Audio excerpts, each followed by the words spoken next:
Suhas LY ने Thailand में international para badminton का फाइनल जीत लिया है और ये मैच जीतकर गोल्ड मेडल हासिल किया गया है उनकी तरफ से।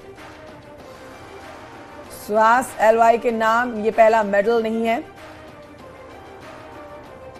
इससे पहले आपको बताएं 2016 एशियन गेम्स में गोल्ड मेडल उन्होंने जीता था। यूपी के खेल सचिव भी हैं IAS और खेल सचिव सुहास LY, जिन्होंने थाईलैंड में इंटरनेशनल पैरा बैडमिंटन का ये फाइनल मैच जीतकर देश का गौरव बढ़ाया है, गोल्ड मेडल जीता है। बिल्कुल, तो गोल्ड मेडल जीता है सुहास LY ने। और बता दें, इससे पहले भी कई बार वो अंतर्राष्ट्रीय स्तर पर भारत को गर्व महसूस करवा चुके हैं। सुहास LY जी हमारे साथ जुड़ गए हैं। सुहास LY जी, आपका बहुत स्वागत है न्यूज 18 पर। सुहास LY जी, सबसे पहले तो आपको बहुत बधाई, गोल्ड मेडल आपने नाम किया है और देश का नाम रोशन किया है। सबसे पहले क्या कहेंगे? Thank you ma'am. सबसे पहले मैं भारतवासियों को और प्रदेशवासियों को धन्यवाद देना चाहता हूँ। उनकी ब्लेसिंग्स रही, आशीर्वाद रहा और बहुत खुशी और गर्व महसूस होता है। भारत के लिए खेलना ही अपने आप में एक बहुत बड़ी बात है और गोल्ड मेडल जीतना तो यकीन ही नहीं हो रहा है। बहुत ही खुशी और गर्व महसूस हो रहा है।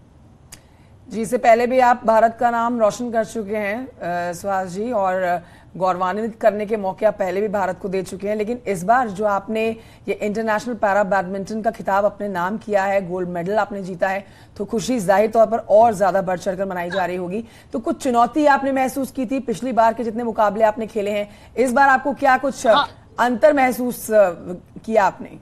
अंतर ये है कि टोक्यो पैरालंपिक के बाद बहुत सारे देश चाहती है कि अपने खिलाड़ियों को भेजे और अंतर्राष्ट्रीय टूर्नामेंट्स में उनको मेडल मिले, इसलिए कि इस बार जो प्रतिभागियों की संख्या थी और देशों की संख्या प्रतिभा करने वाली बहुत ज्यादा थी और दुनिया के सारे टॉप खिलाड़ी यहाँ मौजूद थे। तो मुझे 7 मैच जीतनी थी, एक एक मैच में ले रहा था। उसके बाद जब जैसे जैसे क्वार्टर फाइनल, सेमीफाइनल, फाइनल तक आया तो एक एक मैच ही मैं खेलना चाह रहा था, क्योंकि मैं पहले भी बहुत कम अंतर से हारा भी हूँ, जीता भी हूँ। इसलिए मैं जानता हूँ कि हार और जीत का अंतर बहुत कम होता है। तो एज ए स्पोर्ट्स पर्सन एक एक मैच में लेता गया एंड देन ईश्वर की कृपा रही कि मैं आज गोल्ड मेडल देश के लिए हासिल कर पाया। सुहास LY जी, आपको कहां पर सबसे ज्यादा डिफिकल्ट लगा और कोई ऐसा सिचुएशन जहां पर आपने अपने आप को काम डाउन किया और कुछ चीजें याद की हो और फिर जाकर आपने हिट किया हो? कोई ऐसा मोमेंट आप शेयर करना चाहेंगे जब आप खेल रहे थे? हाँ, इस बार मुझे याद है कि जब सेमीफाइनल इंडोनेशिया की खिलाड़ी के साथ हिकमत रमदानी करके उनके साथ में पिछले साल हारा था और वो इस बार मुझे सेमीफाइनल में जब मिले तो एक मैच से पहले मैंने अपने आप को कहा कि ठीक है, पहले भले हम हार गए हैं बट इस बार मैं एक एक पॉइंट के लिए खेलूंगा। जैसे कहते हैं कि हार के बाद जीत हासिल करने के लिए खुले दिल से खेलनी चाहिए। एंड जैसे किसी दिन हम हारते हैं, किसी दिन जीतते हैं। तो जब सेमीफाइनल हुआ इस बार थाईलैंड में, वो मेरा दिन था, तो ईश्वर की कृपा रही और बहुत मेहनत भी किया था, but then all God's blessings और भारतवासियों की और प्रदेशवासियों की बहुत आशीर्वाद और ब्लेसिंग्स रही। तो मैं आपके माध्यम से भी सबको बहुत बहुत धन्यवाद देना चाहता हूँ। जी सुहास जी, एक बेहतरीन खिलाड़ी के तौर पर तो आपकी पहचान है ही, देश के नाम आपने पहले भी कई मेडल्स किए हैं, लेकिन एक खेल सचिव के तौर पर भी आपको जाना जाता है और उसमें भी आपकी महत्वपूर्ण भूमिका है। दोनों ही अलग अलग छवि हैं आपकी, परिचय हैं आपके, लेकिन आपकी तरफ से एक बहुत खूबसूरत सा मैसेज जाता है तमाम खेल प्रेमियों को, खिलाड़ियों को। क्या कहेंगे आप उनके लिए जो अब बस इस क्षेत्र में अपना कदम रख रहे हैं, क्योंकि आपकी दोनों तरफ महत्वपूर्ण भूमिका है, खेल के मैदान में भी और राजनीति के मैदान में भी? मैं यही कहना चाहूंगा कि जो स्पोर्ट्समैन स्पिरिट होता है वो हर एक इंसान के अंदर होता है। हम हर एक व्यक्ति, कोई जरूरी नहीं है कि प्रोफेशनल ही खेले, हर व्यक्ति, कोई घर में इंडोर गेम खेलते हैं, कोई आउटडोर गेम खेलते हैं, तो दिन में कम से कम 1 घंटा अपने लिए जरूर निकाले। इससे माइंड भी स्वस्थ रहता है, फिजिकल फिटनेस भी रहती है एंड स्पोर्ट्समैन स्पिरिट से जिंदगी में जब भी कठिनाई आती है उसको फेस करने के लिए बहुत शक्ति मिलती है। तो मुझे लगता है कि हर एक को ये स्पोर्ट्समैन स्पिरिट हम लोगों को कोशिश ये करनी चाहिए। खास तौर पे युवाओं को ये मैं कहना चाहता हूँ कि स्पोर्ट्स ये सिखाती है कि जिंदगी में कभी हार कभी जीत।